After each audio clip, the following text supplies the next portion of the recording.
Yes, just to sort of like flip things a little bit, so to speak to the sense of community in a factory like in China, right? One of the most interesting things I've seen, and this is probably 3-4 years ago, there were pictures circulating of folks who are working in like gold farms. Like generally, it's if you don't want to do menial tasks in World of Warcraft, just an online video game, right? You can hire Chinese workers to like go and do like, I don't know, kill 50 rabbits for you, or like do whatever in this online world, and get gold, like on, again, World of Warcraft currency, right? But it was really interesting, so there were these pictures of the folks in like their cubicles playing, well, after work, they were actually playing World of Warcraft for fun.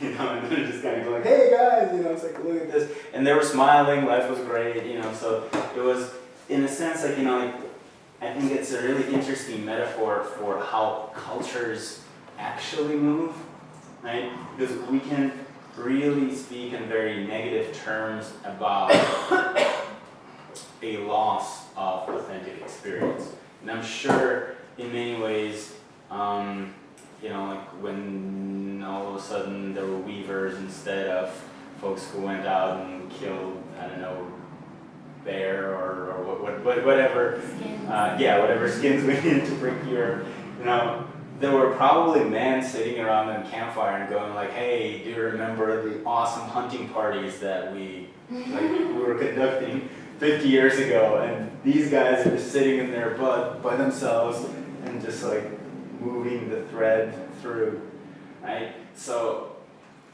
in a sense, like human culture is this culture of forgetting and destroying, provided, like we might be doing it at a much more accelerated pace right now, and I don't know if we're keeping up incredibly well, but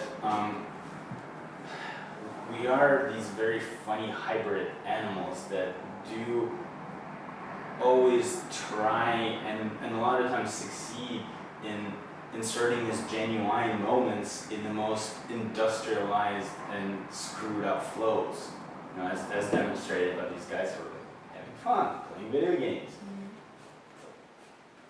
So do you think that they're trying to what do you mean by inserting? So is the photograph itself like contrived? No, the photograph was not contrived at all. So they were actually having fun. Yeah, they were actually having fun. I mean, it's like, it was like they're, 12 hours a day they were, grinding. This is the video game term, doing some like a useless task that just generated the other people who I don't want to do? Yeah. Okay.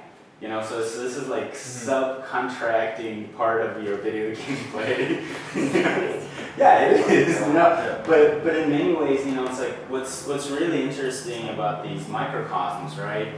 I mean, much like the art world, is that they can be stand-ins for like other things that are actually happening in our society, right? I mean, it's like wherever it's World of Warcraft or U.S. dollars, we both know that. I mean, they're kind of analogous.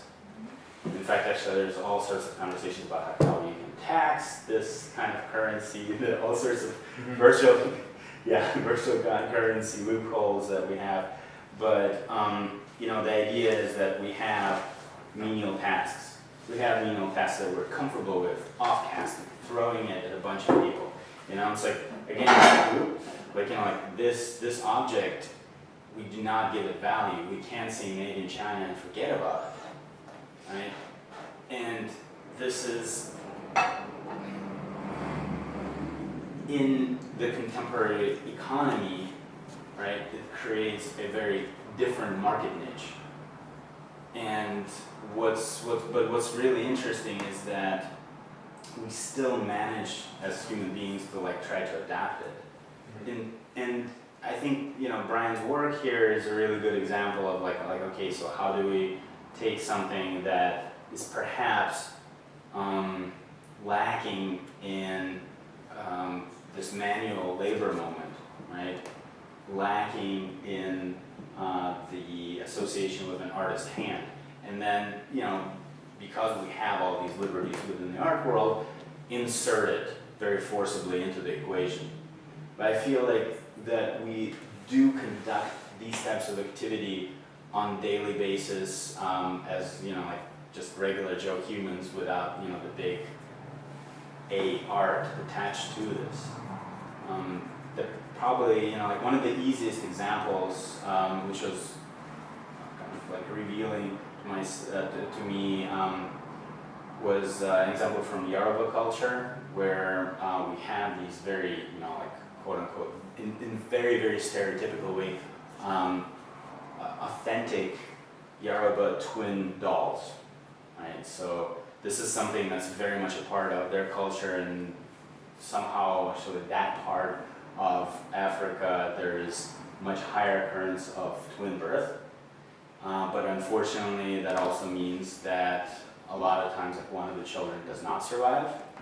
You know, so they've created these dolls where a mother can kind of project into the society and say like, hey, I need twice the amount of resources, need more help. And then it's also a way to kind of not necessarily ward off the negative repercussions from the spirit of one of the kids who might have died, but in a sense to kind of equalize these relationships. And I remember, you know, this is God, you know, I was in college so about 15, 18 years ago, looking at all the traditional dolls, and then all of a sudden seeing like 2 plastic dolls in the same row. I was just going like, what? You know, it's like, this does not signal any sort of tradition. This does not signal anything other than an industrialized process. You're saying because it's like taken out of context, right? No, but in that context, it actually functioned the same way.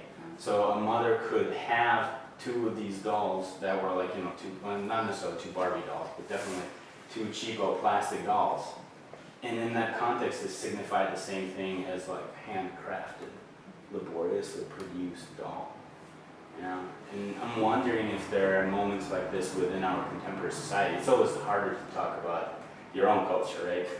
It's like, there's something different, you get to look at it with, you know, with a magnifying glass, but when it's our own, it's harder to point at it. And then we have holidays that do, and we have all these, you know, these marketed objects that serve that function, like this tradition of like a national holiday or Thanksgiving, things like that. They're sort of all like marketed each year, that there's a guarantee that they're going to be selling these, you know, these products that kind of serve a similar function of tradition, or like, you know, like, what is it actually like a signifier of, like this tradition? This, it's just like like maybe to like an impulse, or to I don't know. Maybe it's the market itself that just says, well, every year we're going to start marketing this stuff again. The market does. And it's going to do that, and everyone's going to buy it because it's orange. And then later on, everyone's going to buy it because it's kind of red and green, and there's menorahs involved too. And then so on and so forth until every year these like just keeps cycling through and then slightly shifting the brand or whatever. Well, in the U.S., right, I mean, because our economy is so, you know, first quarter, second quarter, third quarter, and especially fourth quarter dependent, we do, you know, attach quite a bit of economic need, at least on a large scale basis, to these holidays, right? Because we have our Thanksgiving to And those holidays Christmas. serve the function of reminders of the nostalgia or the imaginary nostalgia that we're trying to harken back to. Yeah, but what's interesting, right, is like, or whatever. yes, and but we do, I don't know, I think for a lot of families we have very genuine bonding experiences over food that are associated with these holidays, right? So in a sense, Yeah, but not during the rest of the year. You know, but go ahead, I'm sorry. yeah, no, it's a really good It's point. like- You know, so like, is there sort of a space for, and let's call it authentic without the quotation marks, is there a space of authentic experience within the dictated narratives? Yes, absolutely.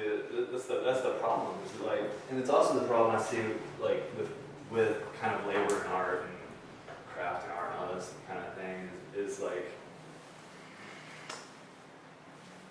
I just see us as a culture of like compartmentalization, right? So we compartmentalize like our free time, our work time, you know, and you know,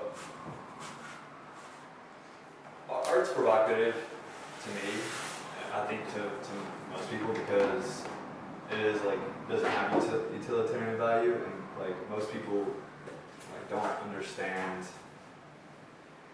Or not, actually I shouldn't even speak for most people, I just think that a lot of people don't understand. I come up against, does anyone here like, okay, so we're all like art groupies or whatever, like, does anyone here like ever come up against resentment for like being an artist? Or like have you lived with people that are like actually like working like regular jobs and they're like, why are you just wasting time like doing this, or like what is the point? Like, I think it's maybe- especially hard Get a for real me. job. It's especially hard for me to explain to people, like, I don't sell my work usually, and that's really, because I think a majority of people who do, like, see you as an artist think, oh, well, they're an artist because they produce a product and they sell it, and then that's how they maintain. But a lot of my work I don't sell, it's just not, I'm more academic, more interested in just creating work. And it's always really hard for people to understand that. They're always just like, well, why are you doing it then, or what's the function, or where does it go beyond that? Yeah, I'm gonna get the attention on all this anyway, No pretentious is good, right? but, you know, it's like, I just keep coming back to this compartmentalization of time, like, you know, and fun, like, if you didn't, like, have fun, like, just the notion of, like, just remember to have fun. And, like, I see that, and I see people trying to create, like, fun, but it never lasts, like, at workplaces, and, like, we're gonna have, you know, like, a holiday, it's like, so they just, the whole life, like, so many, and a large portion of my life was actually like this, too. It's taken me, like, a long time to deconstruct it, you know, it's just like, you know, there wasn't authenticity, I guess. I don't know. Trail off, sorry. Well, what's really interesting, again, like, you know, it's like, so in the context of our current economy, right, there are things like the idea of something called labor, right? So like what happens when you're on Facebook, right? So like when you're on Facebook, technically you're having fun, technically you're, you know, horsing around with your friends, poking them, liking what they say, whatever. But, you know, like what is the product of that particular experience, right? Because they're usually successful. So what's really interesting there is also, like, you know, kind of, you know, it's actually an example of speaking directly to this need to merge our activities, not to compartmentalize. However, you know, it's like retain this simultaneity that we value so much, and, you know, like what is the product of that interaction?